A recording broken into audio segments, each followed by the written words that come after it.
இந்தப்பா காத்தி டீ சூடா குடிச்சிட்டு வேலை பாரு. 1000 தடவை சொல்லியிருக்கேன் வேலை செய்யும்போது தொந்தரவு பண்ணாதுன்னு. வச்சுட்டு போ. எத்தனை வாட்டி சொன்னா உங்களுக்கு தெரியாது. வச்சுட்டு போயின்றான்ல.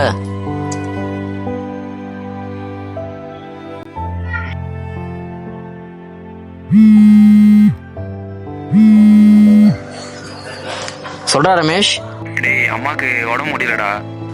அப்படியா? என்னாச்சு? ஹாஸ்பிட்டலுக்கு கூட்டு போறேன். எந்த ஹாஸ்பிட்டல்ல? போர் ராமச்சந்திரா. சரி வரண்டா அது வரண்டா.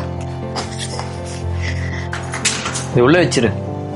ஒரு நிமிஷம்ப்பா காத்தி, நீ போன்ல பேசினதை கேட்டேன். ரமேஷ் அம்மாக்கு உடம்பு சரியில்லைன்ட்டு இந்த விபூதிய கோயில்ல பிரசாதமா கொடுத்தாங்க. இதை அவங்களுக்கு கொஞ்சம் வச்சு விட சொல்லி ரமேஷ் கிட்ட கொடுத்துரு. அதே மாதிரி செலவுக்கு அவனுக்கு கையில காப்பு.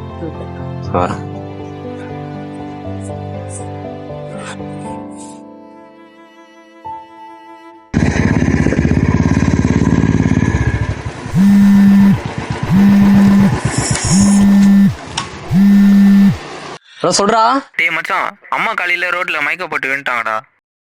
அப்புறம் அவங்களே சுதாரிச்சு இருந்து போயிட்டாங்கடா. அம்மாவை கொஞ்சமாச்சு பாத்துக்கடா. சரிடா.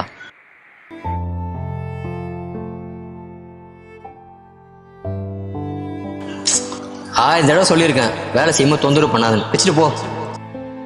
எத்தனை வாட்டி சொன்னா உங்களுக்கு தெரியாது. வச்சுட்டு போயின்றான்ல.